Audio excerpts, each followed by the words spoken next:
ఇప్పుడు కేవలం 7999 up to 10 kgs వరకు బరువు తగ్గి అధిక బరువు నుంచి వచ్చే ప్రధాన సమస్యలను దూరం చేసుకోండి. మిత్రులారా, ఇవాళ 6 గ్యారెంటీలు అమలు చేసినాం. రాష్ట్రాన్ని అభివృద్ధి చేయాలనుకుంటున్నాం. అందుకే మీ దగ్గరకు వచ్చినాం. ఇవాళ ప్రాణహిత చేవెళ్ల ప్రాజెక్టు పూర్తి కావాలన్నా, పాలమూరు రంగారెడ్డి ఎత్తిపోతల పథకానికి జాతీయ ప్రాజెక్టు కావాలన్నా రంజిత్ రెడ్డిని పార్లమెంట్ సభ్యుడిగా గెలిపించాలి.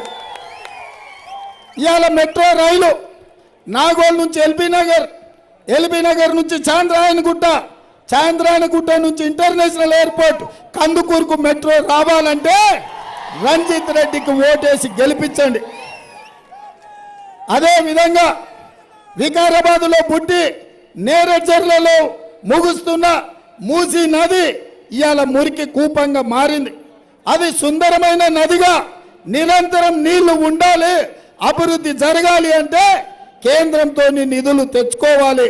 అందుకే మూసీని సుందరీకరణ చేయాలి అని అంటే రంజిత్ రెడ్డిని ఎంపీగా గెలిపించాలి. అందుకే మిత్రులారా, ఇవాళ మిమ్మల్ని అడిగేది ఒక్కటే, ఈ ప్రాంతంలో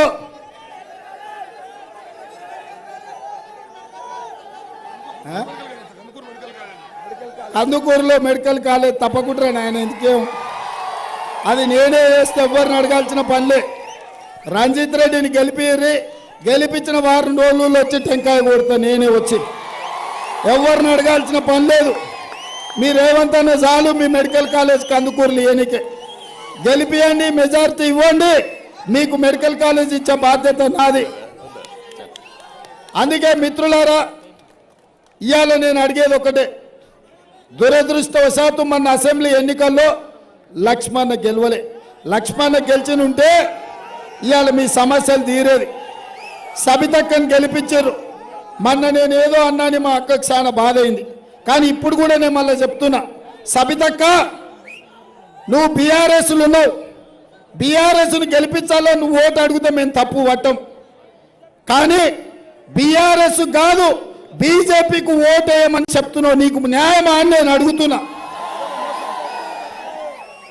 నమ్మిన పార్టీని, నమ్ముకున్న కార్యకర్తల్ని, నమ్మిన నాయకుడిని ఇవాళ నట్టేట ముంచి బీజేపీని గెలిపించాలనేది నీకు న్యాయమా అక్క అని నేను అడుగుతున్నా. అందుకే ఈ రాజకీయాలు మానుకోండి సబితక్క. నీ పార్టీని కావాలంటే నువ్వు గెలిపించుకో, నీ పార్టీ కోసం తిరిగి ఓట్లు అడుగు, నీ పార్టీ కోసం కొట్లాడు.